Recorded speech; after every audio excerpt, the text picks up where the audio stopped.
Hi all, അസ്സലാമു അലൈക്കും. പുതിയൊരു വീഡിയോയിലേക്ക് എല്ലാവർക്കും സ്വാഗതം. നിങ്ങൾ ഈ ചാനൽ ആദ്യമായിട്ട് കാണണമെങ്കിൽ ഒന്ന് സബ്സ്ക്രൈബ് ചെയ്തേക്കണേ.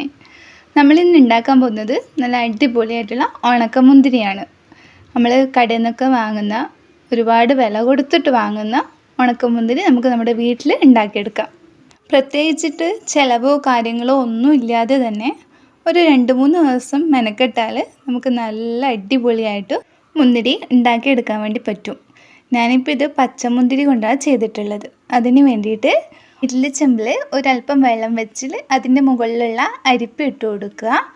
അതിന് ശേഷം നമ്മൾ പച്ചമുന്തിരി എടുത്തിട്ടുള്ളത് അത് നന്നായിട്ട് കഴുകി വൃത്തിയാക്കിയത് ഈ അരിപ്പയുടെ മുകളിലേക്ക് ഇട്ട് കൊടുത്തിട്ട് കൈ വെച്ചിട്ടൊന്ന് പരത്തി കൊടുക്കുക. എന്നിട്ടൊരു ഹൈ ഫ്ലെയിമിൽ തന്നെ വെക്കുക. അടപ്പ് അടച്ച് വെച്ചതിന് ശേഷം 5 മിനിറ്റ് നമുക്കിത് വേവിച്ചെടുക്കാം. ഈ പച്ചമുന്തിരിക്ക് പകരം നമുക്ക് ജ്യൂസൊക്കെ അടിക്കുന്ന കറുപ്പ് മുന്തിരിയില്ലേ, അത് വെച്ചിട്ടും ഇതുപോലെ തന്നെ ഉണക്കമുന്തിരി ഉണ്ടാക്കിയെടുക്കാൻ വേണ്ടി പറ്റും.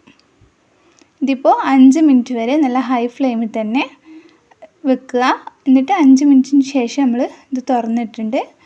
ഇതുപോലെ മുന്തിരിയൊക്കെ നന്നായിട്ട് ഒരു അടിഞ്ഞ പോലെ ആയിട്ടുണ്ടാവും. ഇനി ഇത് അരിപ്പയുള്ള വേറൊരു പാത്രത്തിലേക്ക് മാറ്റി വെക്കാം. ഇതിന് വലിയ ചിലവുമില്ല, വലിയ മെനക്കേടുമില്ല. നമുക്ക് അടിപൊളിയായിട്ട് ഉണ്ടാക്കിയെടുക്കാൻ പറ്റും.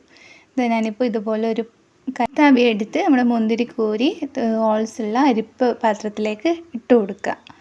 അതിന് ശേഷം നമ്മളിതൊന്ന് ആറുന്നത് വരെ വെയിറ്റ് ചെയ്യാം.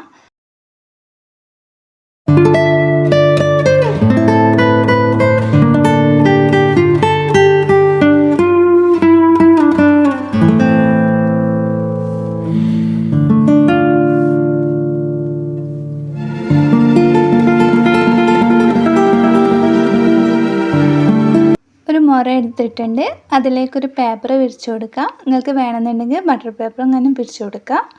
ഇനി ഇതിലേക്ക് നമ്മൾ നേരത്തെ എടുത്തു വെച്ച മുന്തിരി ഇട്ട് കൊടുത്ത് കൈ വെച്ച് തന്നെ ഒന്ന് ലെവൽ ചെയ്ത് കൊടുക്കുക. ഒന്നിനോട് ഒട്ടിപ്പിടിക്കാത്ത വിധത്തിൽ ആക്കി കൊടുക്കുക.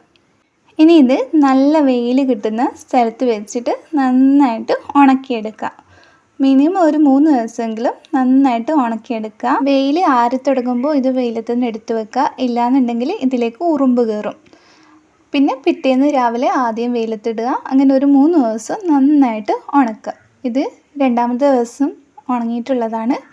ഇനി ഇതുപോലെ 3 ദിവസം നന്നായിട്ട് ഉണക്കിയെടുക്കുക. ഇതാ ഉണങ്ങുന്നതിന് നമ്മുടെ മുന്തിരി സൈസ് അളവ് കുറഞ്ഞ് ചുരുങ്ങി വന്നിട്ടുണ്ട്. ഇതൊരു 3 ദിവസം നന്നായിട്ട് വെയിൽ കൊള്ളുമ്പോൾ നമ്മൾ കടയിൽ നിന്നൊക്കെ വാങ്ങുന്ന അടിപൊളി ഉണക്കമുന്തിരിയുടെ അതേ ടെക്സ്ചറിലേക്ക് വരും.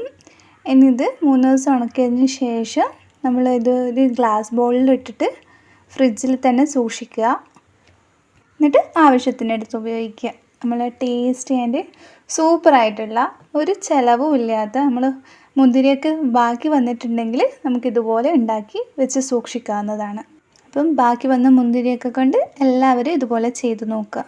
നമുക്ക് കറുത്ത മുന്തിരി കൊണ്ടും പച്ച മുന്തിരി കൊണ്ടും ഇതുപോലെ തന്നെ ഉണക്കമുന്തിരി ഉണ്ടാക്കിയെടുക്കാൻ വേണ്ടി പറ്റും. അപ്പോൾ എല്ലാവരും ഒന്ന് ട്രൈ ചെയ്ത് നോക്കുക. ഇൻഷാ അല്ലാഹ് അടുത്ത വീഡിയോ ആയിട്ട് വീണ്ടും കാണാം. Thank you.